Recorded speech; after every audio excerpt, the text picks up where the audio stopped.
New at 4 this afternoon marks the first court appearance for the mother of the 6-year-old in Minnesota who was found dead in a trunk. Today, Julissa Thaler was charged with second-degree murder in Hennepin County. She was arrested early Saturday morning. Police say they stopped her car Friday morning after a caller reported the car had a shattered rear window and a blown-out tire. When officers searched the vehicle before towing it, they found the child's body in the trunk. If convicted, Thaler could face up to 40 years in prison. Also new at 4, jury selection begins today for the man accused of opening fire at a Fargo bar. 43-year-old Brandon Grant is charged with 3 counts of attempted murder and 3 counts of aggravated assault with a deadly weapon after he allegedly opened fire in February 2021 at the Bismarck Tavern. He was arrested after a month-long manhunt. Court documents say video footage at the bar shows the confrontation starting when a man approached Grant with a phone and punched him multiple times. Documents say the man confronted Grant about sexually abusing a child. Hutch joins us now with a first look at your forecast. Beautiful weather, finally lots of people out enjoying the outdoors. Hutch, what comes next? Oh yeah, more of the same as we are undergoing a warming trend, but we do have a few pop-up thunder showers tonight that could impact some of our area, and we might even see a little bit of hail. Here's a look at the darker skies in the Devil's Lake Basin. Now everything up in the Northern Valley really not too threatening, and not even any lightning associated with it. Here on the radar you can see those exiting up towards the Walhalla area and Langdon. But south of Bismarck, thunderstorms are developing, and it's along this boundary here that's just starting to fire up that we could see them sliding into our neck of the woods as we go to the evening. So our western counties will have the greatest chance of this. Now, these are all moving northeast at 20 miles per hour, so those will be heading on towards New Rockford. But we have a couple of showers out here near Wishick and Ashley, but not thunderstorms at this hour. Here's those showers heading into Cavalier, moving fairly quickly at 35 miles per hour. There's not going to be much of significant rainfall that will impact your rivers from that. Temperatures, though, for the rest of us that do not see thunder shower activity tonight, absolutely lovely. 65 to 70 degrees, and it gets better in the extended forecast. But we do have a couple of hitches in the old giddy-up. But for most of us, not tonight.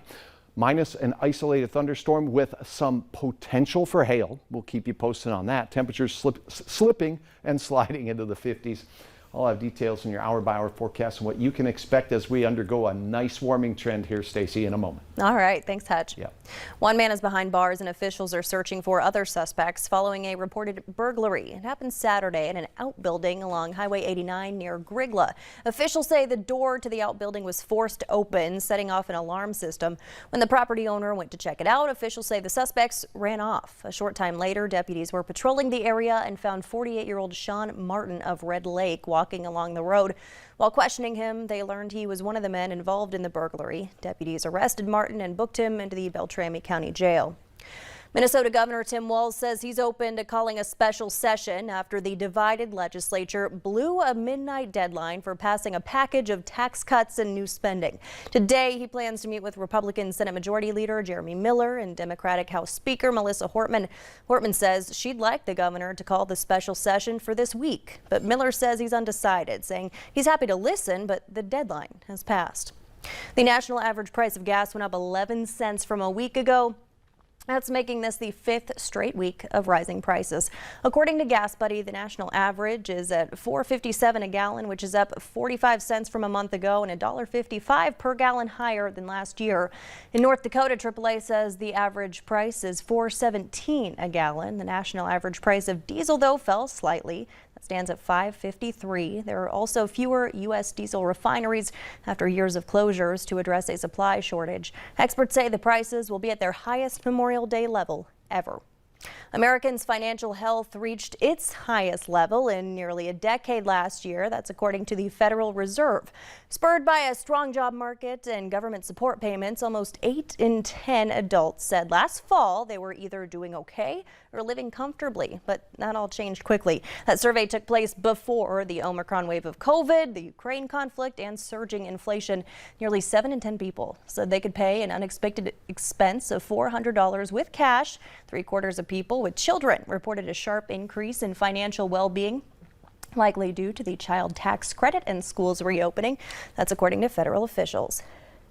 The monkeypox virus is causing concern among global health experts. The illness is rarely seen outside Africa, but the World Health Organization is now reporting more than 90 cases in 12 countries, including the U.S. Elise Preston has the latest from New York. Public health officials are watching closely for the potential spread of monkeypox in the U.S. So far, the CDC has confirmed one case in Boston. There are suspected cases in Broward County, Florida, and New York City. This should be taken seriously. But Dr. John LaPook says there are huge differences between monkeypox and COVID-19 that has killed millions worldwide. We've known about monkeypox for more than 60 years. There are vaccines, there are therapeutics. We have a lot of experience dealing with it. Monkeypox is a virus found in wild animals like rodents and monkeys. When it infects people, symptoms include fever, headache, aches and pains, fatigue, and swollen lymph nodes. Within several days, a rash develops that progresses to raised blisters that turn into scabs. The illness usually lasts 2 to 4 weeks. The patient in New York City is being isolated and treated as positive while waiting for final confirmation from the CDC. During a 2003 outbreak of monkeypox in the U.S., 47 people became ill, but nobody died. We've had this monkeypox in the larger numbers in the past. While traveling in Asia, President Biden said the U.S. has the necessary tools to fight the virus. I just don't think it rises to the level of the kind of concern that existed with COVID-19. Health experts say the virus can be transmitted through body fluids, skin, and respiratory droplets, but it usually requires close personal contact to spread. Elise Preston, CBS News, New York. Possible treatments for monkeypox include a variation of the smallpox vaccine, antiviral drugs, and antibodies. Now to the war in Ukraine, where Russian forces are shelling more targets in the crucial eastern region. Civilians are fleeing some villages that are under intense attacks, and the largest city still controlled by Ukraine in that region could soon still be under siege. In the south, Ukrainian forces are trying to prevent Russia from cementing control on the front lines near where Russian forces are positioned. Some villages are completely cleared out. Ukrainian soldiers have been there since March. One says he wants the Russian people to see the truth of what's happening there. I would love them to wake up, he says. I want them to realize where Putin is leading them. In the country's first ever war crimes trial since the invasion, a Ukrainian court has sentenced a Russian soldier to life in prison. The 21-year-old admits to shooting a 62-year-old civilian in the head, but said he was only following orders. President Biden appeared to be changing U.S. policy toward Taiwan during a news conference in Japan overnight. Natalie Brand has those details from the White House. President Biden made international headlines when answering a question from CBS News' Nancy Cordes about what would happen if China invades Taiwan. Are you willing to get involved militarily to defend Taiwan if it comes to that? Yes, that's a commitment we made. We are not. Look, here's the situation. We agree with a one China policy. We signed on to it and all the attendant agreements made from there. But the idea that it can be taken by force, just taken by force, is just not appropriate. Under the one China policy, America recognizes and has formal ties to mainland China, but does not endorse Beijing's position that Taiwan should be governed by China. The White House has tried to soften the president's comments, saying our policy has not changed and that the president simply committed to provide Taiwan with the military means to defend itself. China immediately responded, saying Taiwan is part of Chinese territory. We do not allow any country to interfere in China's domestic affairs. President Biden's trip to Asia is aimed at signaling his focus on the region and his stated priority of countering China's influence. As part of the strategy, the White House on Monday morning announced what it's calling an economic framework with partners in the Indo-Pacific. The Indo-Pacific Economic Framework for Prosperity involves a dozen initial founders.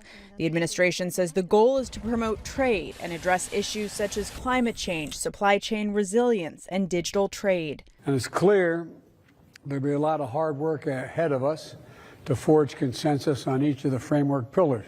Critics say the framework is more symbolic because it does not offer incentives such as tariff relief, which was part of the Trans-Pacific Partnership. The U.S. pulled out of that agreement under the previous administration. Natalie Brand, CBS News, the White House. U.S. officials say Taiwan will not be part of the Indo-Pacific Economic Framework, but the U.S. is looking for ways to deepen economic ties with the self-governing island.